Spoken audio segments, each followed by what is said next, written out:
আলহামদুলিল্লাহ, আমরা কিন্তু ঔষধ ছাড়াও মুরগির বাচ্চা ব্রুডিং করতে পারবো। আপনারা যারা 200 বা 300 মুরগির বাচ্চা ব্রুডিং করেন, তাদের ক্ষেত্রে ব্রুডিং অবস্থায় ঔষধ ব্যবহার না করলেও চলবে। তো এক্ষেত্রে আপনারা ঔষধ ছাড়া কিভাবে মুরগির বাচ্চা ব্রুডিং করবেন, এই বিষয় নিয়ে আজকে আমি আলোচনা করব। তো আমরা ব্রুডিংকালে অ্যান্টিবায়োটিক ওষুধ কেন ব্যবহার করি? সাধারণত মুরগিগুলোর নাভি এবং পাছা শুকনো রাখার জন্য, পাশাপাশি বাচ্চাগুলোর পাখা যেন কদম ফুলের মতো ফুরফুরে থাকে, এছাড়াও বাচ্চাগুলোর নাক, মুখ, ঠোঁট যেন পরিষ্কার থাকে, সেজন্যই কিন্তু আমরা অ্যান্টিবায়োটিক ওষুধ ব্যবহার করে থাকি। কিন্তু আজকে আমি আপনাদের এমন একটি পদ্ধতির কথা বলবো, আপনারা যদি এই পদ্ধতিগুলো আপনাদের খামারে অবলম্বন করতে পারেন, তাহলে ইনশাআল্লাহ আপনারা কিন্তু অ্যান্টিবায়োটিক ওষুধ ছাড়াই মুরগির বাচ্চা সঠিকভাবে ব্রুডিং করতে পারবেন। তো এক্ষেত্রে আমি আপনাদের বলতে চাই, আপনারা যারা মুরগি পালন করেন, আমি তাদের উদ্দেশ্যে বলছি, আপনারা দয়া করে আজকের ভিডিওটি সম্পূর্ণ দেখবেন।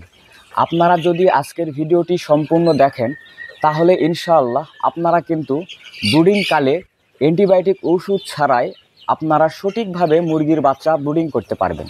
আমি আপনাদের উদ্দেশ্যে বলতে চাই, দয়া করে আজকে আপনারা সম্পূর্ণ ভিডিওটি দেখবেন, কোথাও স্কিপ করবেন না। এক্ষেত্রে আমি আপনাদের বলতে চাই, যদি আপনারা ভিডিও দেখে কোনো কিছু জানতে এবং শিখতে পারেন, তাহলে আপনারা প্রতিদান হিসাবে অবশ্যই আমার ভিডিওতে লাইক, কমেন্ট অথবা সাবস্ক্রাইব করতে পারেন। আপনারা হয়তোবা অনেকেই জানেন, আমি মুরগি পালন করে করে আমার বেশ কিছু অভিজ্ঞতা হয়েছে, আর আমি আমার এই অভিজ্ঞতাগুলোই খামার বাড়ি ইউটিউব চ্যানেলে শেয়ার করে থাকি। আর আপনারা যদি খামার বাড়ি ইউটিউব চ্যানেলের ভিডিওগুলো নিয়মিত দেখেন, তাহলে ইনশাআল্লাহ আপনারা সঠিকভাবে মুরগি পালন করতে পারবেন, যার ফলে কিন্তু আপনারা মুরগির ব্যবসায় সফল হতে পারবেন ইনশাআল্লাহ। তো আমি এখন চলে যাচ্ছি মূল ভিডিওতে। দয়া করে আপনারা এখন একটু মনোযোগ দিয়ে আমার কথাগুলো শুনবেন। সাধারণত আমি আমার খামারে অ্যান্টিবায়োটিক ওষুধ কেন ব্যবহার করি না, বা কোন কোন ক্ষেত্রে ব্যবহার করতে হয়। আপনারা যারা 200 বা 300 মুরগির বাচ্চা ব্রুডিং করেন, তাদের ক্ষেত্রে ব্রুডিং অবস্থায় কেন ওষুধ ব্যবহার করতে হবে না, আমি যদি আপনাদের উদাহরণস্বরূপ বুঝাই, তাহলে হয়তোবা বুঝতে আপনাদের একটু সুবিধা হবে।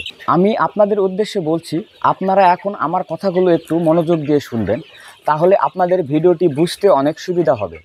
তো আমি আপনাদের বোঝানোর স্বার্থে উদাহরণস্বরূপ যদি বলি, আমার এই খামারে আমি প্রায় 6000 মুরগি একসঙ্গে ব্রুডিং করেছি এবং 6000 মুরগি একসঙ্গে লালন পালন করছি।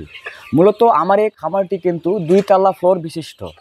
আমার এই খামারের নিচের ফ্লোরে 3000 মুরগি এবং উপরে 3000 মুরগি আমি পালন করছি। তো মূলত আমরা যখন 6 থেকে 7000 মুরগির বাচ্চা ব্রুডিং করি, এক্ষেত্রে কিন্তু 1 থেকে 2% মুরগির নাভি এবং পাছা কাঁচা থাকতে পারে। এক্ষেত্রে যেহেতু আমি 6000 বা 7000 মুরগির বাচ্চা ব্রুডিং করছি, এক্ষেত্রে আমার বাচ্চাগুলোর মধ্যে 100 বা 200 মুরগির বাচ্চার নাভি এবং পাছা কাঁচা থাকতে পারে।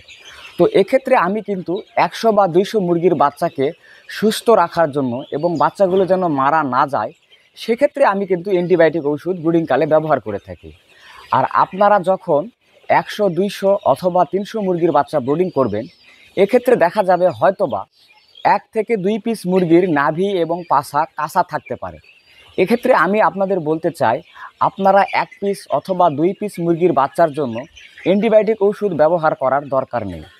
কারণ আমরা যে ব্রুডিংকালে অ্যান্টিবায়োটিক ওষুধ ব্যবহার করি, এই অ্যান্টিবায়োটিক ওষুধের দাম কিন্তু 400 থেকে 500 টাকা অবধি হয়ে থাকে। এক্ষেত্রে আপনাদের মাথায় প্রশ্ন আসতে পারে, আমাদের বাচ্চাগুলোর নাভি এবং পাছা শুকনো আছে কিনা, এটা আমরা কিভাবে জানবো বা কিভাবে বুঝবো? তো এক্ষেত্রে আমি আপনাদের বলতে চাই, আমি একটু পরে আপনাদের হাতে কলমে দেখাবো আপনারা কি কি লক্ষণ দেখে বুঝতে পারবেন আপনাদের বাচ্চাগুলোর নাভি এবং পাছা শুকনো আছে। তো আপনাদের ভিডিওটি বোঝানোর স্বার্থে আমি ওই বিষয়টা একটু পরে বলছি।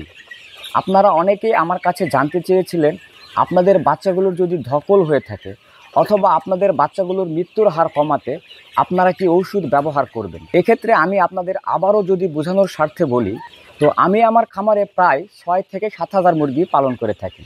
এক্ষেত্রে 1 থেকে 2% মুরগির কিন্তু ধকল হয়ে থাকে। এক্ষেত্রে মূলত 100 থেকে 200 মুরগির বাচ্চার ধকল হতে পারে। সেক্ষেত্রে আমার এই 100 বা 200 মুরগির বাচ্চা যেন মারা না যায়, সেক্ষেত্রে কিন্তু আমি মুরগির বাচ্চাগুলোর ধকল কমাতে বা মুরগির বাচ্চাগুলোর মৃত্যুর হার কমাতে লাইসোভিট অথবা লাইসো প্লাস ব্যবহার করে থাকি। সাধারণত এই লাইসোভিট ওষুধের দাম 400 থেকে 450 টাকা।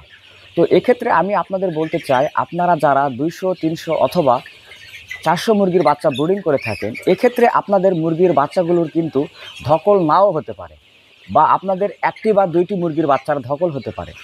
এক্ষেত্রে আপনারা যদি ওই 1টি বা 2টি মুরগির বাচ্চার জন্য ধকলের ওষুধ ব্যবহার করেন, তাহলে এটা কিন্তু অনেক ব্যয়বহুল হয়ে যায়। এক্ষেত্রে আমি আপনাদের বলতে চাই, আপনারা যখন হ্যাচারি থেকে আপনাদের ফার্মে বাচ্চাগুলোকে নিয়ে আসবেন, তখন একটু সাবধানে বাচ্চাগুলোকে আনবেন, যেন বাচ্চাগুলোর কোনো ধকল না হয়। তো এখন আপনাদের মাথায় প্রশ্ন আসতে পারে, আমরা কিভাবে বুঝবো আমাদের বাচ্চাগুলোর নাভি এবং পাছা কাঁচা নেই, বা বাচ্চাগুলোর নাভি এবং পাছা শুকনো আছে? তো আপনারা অনেকেই সঠিকভাবে চিনতে বা জানতে পারেন না মুরগির বাচ্চার নাভি কাঁচা এবং শুকনো আছে কিনা। তো এক্ষেত্রে আমি যদি আপনাদের দেখাই, তাহলে আপনাদের বুঝতে আরও অনেক সুবিধা হবে। আপনারা যদি ভালো করে লক্ষ্য করেন, তাহলে হয়তো বা দেখতে পাচ্ছেন আমার এই বাচ্চার পাছা কিন্তু অনেক শুকনো এবং পরিষ্কার।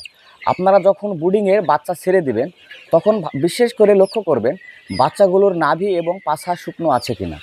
আপনারা যদি দেখেন বাচ্চাগুলোর পাছা শুকনো আছে, তাহলে কিন্তু আপনাদের অ্যান্টিবায়োটিক ওষুধ ব্যবহার করার দরকার নেই। এছাড়াও আপনারা বাচ্চাগুলোর দিকে বিশেষভাবে লক্ষ্য করে দেখবেন, বাচ্চাগুলোর যেন লোম এবং পাখা কদম ফুলের মতো ফুরফুরে হয়, অথবা বাচ্চাগুলোর কালার যেন উজ্জ্বল হয়। এছাড়াও আপনারা বিশেষভাবে লক্ষ্য করে দেখবেন মুরগির বাচ্চাগুলোর পা যেন সতেজ এবং শক্ত হয়। পাশাপাশি আপনারা লক্ষ্য করে দেখবেন মুরগির বাচ্চার ঠোঁট, চোখ এবং মুখ যদি পরিষ্কার থাকে, তাহলে আপনারা বুঝে নেবেন আপনাদের বাচ্চাগুলো ভালো মানের। এক্ষেত্রে আমি আপনাদের বলতে চাই, আপনাদের বাচ্চাগুলো যদি ভালো মানের হয়ে থাকে, এক্ষেত্রে আপনাদের ব্রুডিংকালে কোনো অ্যান্টিবায়োটিক ওষুধ খাওয়ানোর প্রয়োজন নেই। এক্ষেত্রে আপনারা শুধুমাত্র ব্রুডিংকালে যে আদর্শ নিয়মগুলো আছে, এই নিয়মগুলো যদি আপনারা ফলো করতে পারেন, তাহলে ইনশাআল্লাহ আপনাদের মুরগিগুলো কিন্তু সঠিকভাবে ব্রুডিং হবে। তো এক্ষেত্রে আপনারা ব্রুডিংকালে কি কি আদর্শ নিয়ম ফলো করবেন, আমি এক লাইনে আপনাদেরকে একটু বলি, আপনারা মনোযোগ দিয়ে শুনবেন। আপনারা যখন বুড়ারের নিচে বাচ্চাগুলোকে ছেড়ে দিবেন, আপনারা কখনোই বাচ্চাগুলোকে আগেই খাবার দিবেন না। কারণ যখন আমরা বুড়ারের নিচে বাচ্চাগুলোকে ছেড়ে দেই, তখন কিন্তু বাচ্চাগুলোর গলা অনেক শুকনো থাকে। আর এই সময় যদি আমরা প্রথমেই খাবার দেই, তাহলে কিন্তু মুরগির বাচ্চাগুলোর গলায় খাবার লেগে ঘা বা ক্ষতর সৃষ্টি হতে পারে। এক্ষেত্রে আমি আপনাদের বলতে চাই, আপনারা বুড়ারের নিচে বাচ্চা ছেড়ে দেওয়ার সঙ্গে সঙ্গেই বাচ্চাগুলোকে খাবার পানি দিবেন। বাচ্চাগুলোকে খাবার পানি দেওয়ার অন্তত 40 থেকে 45 মিনিট পর খাবার ফিড বাচ্চাগুলোকে দিবেন। এতে করে কিন্তু বাচ্চাগুলোর সঠিকভাবে খাবার এবং পানি খাওয়া হয়ে থাকে। এছাড়াও আপনারা প্রতি 3 থেকে 4 ঘন্টা পর পর বাচ্চাগুলোকে পর্যবেক্ষণ করবেন। যদি কোনো বাচ্চা মারা যায়, তাহলে সঙ্গে সঙ্গেই মৃত বাচ্চাকে সরিয়ে ফেলবেন। পাশাপাশি যদি ব্রুডিং অবস্থায় কোথাও পেপার ভিজে যায়, তাহলে আপনারা ভিজা পেপার চেঞ্জ করে সঙ্গে সঙ্গে শুকনো পেপার দিবেন। এছাড়াও আপনারা যদি গরমের দিনে বাচ্চা ব্রুডিং করে থাকেন, এ সময় যদি খাবার পানি গরম হয়ে যায়, সেক্ষেত্রে আপনারা সঙ্গে সঙ্গে গরম পানি চেঞ্জ করে বিশুদ্ধ এবং ঠান্ডা পানি পরিবেশন করবেন। অথবা আপনারা যদি শীতের দিনে বাচ্চা ব্রুডিং করে থাকেন, এক্ষেত্রে যদি বাচ্চাগুলোর পানি ঠান্ডা হয়ে যায়, সেক্ষেত্রে আপনারা অবশ্যই ঠান্ডা পানি চেঞ্জ করে বিশুদ্ধ এবং গরম পানি পরিবেশন করবেন। পাশাপাশি আপনারা বাচ্চাগুলোকে সঠিক পরিমাপে তাপ বা হিট দিবেন। আপনারা অনেকেই এই বিষয়টা ঠিকমতো গুরুত্ব দেন না। আপনারা যখন বুডার জ্বালাবেন, তখন একটা বিষয় লক্ষ্য করে দেখবেন, যদি দেখেন বুডারের নিচে বাচ্চাগুলো হিট নিচ্ছে, তাহলে আপনারা বুডার জ্বালায় রাখবেন। আর যদি দেখেন বুডারের নিচে বাচ্চাগুলো হিট নিচ্ছে না, তাহলে বাচ্চাগুলোর আর হিটের প্রয়োজন নাই। এই সময় আপনারা অবশ্যই বুডারগুলোকে অফ করে রাখবেন। এছাড়াও আপনারা যখন মুরগির বাচ্চাকে ব্রুডিং করবেন, তখন আপনারা চেষ্টা করবেন অন্তত 24 ঘন্টার মধ্যে 18 ঘন্টা আলোর ব্যবস্থা রাখা। কারণ ছোট বাচ্চাগুলো কিন্তু অন্ধকারে খাবার দেখতে পায় না। সেজন্য আপনারা সবসময় চেষ্টা করবেন সেজন্য আপনারা ব্রুডিং অবস্থায় অবশ্যই চেষ্টা করবেন বাচ্চাগুলোকে অন্তত 24 ঘন্টার মধ্যে 18 ঘন্টা আলোর মধ্যে রাখা। এছাড়াও আপনারা একটা কাজ করবেন, আপনারা ব্রুডিং অবস্থায় বাচ্চাগুলোকে একটু শব্দ করে ভয় দেখাবেন। এতে করে কিন্তু বাচ্চাগুলোর ভয় ভেঙে যাবে। অনেক সময় আমি দেখেছি অনেক খামারে মুরগিগুলো কোনো বিকট শব্দে অনেক মুরগি স্ট্রোক করে মারা যায়। আর আমরা যদি ব্রুডিং অবস্থায় একটু করে শব্দ করে করে বাচ্চাগুলোকে ভয় দেখানোর অভ্যাস করি, তাহলে কিন্তু বাচ্চাগুলো শব্দে ভয় পায় না। এতে করে মুরগিগুলো যখন বড় হয়ে যায়, তখন যদি আমাদের এলাকায় কোনো শব্দ হয়, তাতে করে কিন্তু বাচ্চাগুলোর শব্দের ভয়ে স্ট্রোক করে মরার সম্ভাবনা অনেক কম থাকে। আমি মনে করি মুরগি পালন সম্পর্কে এরকম তথ্যপূর্ণ ভিডিও আপনারা কোথাও পাবেন না। এতক্ষণ আপনাদের সঙ্গেই ছিলাম আমি মোহাম্মদ মোস্তাফিজুর রহমান, আর আপনারা দেখছিলেন খামার বাড়ি ইউটিউব চ্যানেল। আপনারা যদি মুরগি পালন সম্পর্কে এরকম তথ্যপূর্ণ ভিডিও চান, তাহলে অবশ্যই খামার বাড়ি ইউটিউব চ্যানেল সাবস্ক্রাইব করতে পারেন। কোথাও কোনো তথ্যগত ভুল কিংবা আপনাদের কোনো মতামত থাকলে অবশ্যই কমেন্টসে জানাবেন। আর হ্যাঁ, যদি ভিডিওটি আপনাদের ভালো লেগে থাকে তাহলে অবশ্যই আমার জন্য দোয়া করবেন।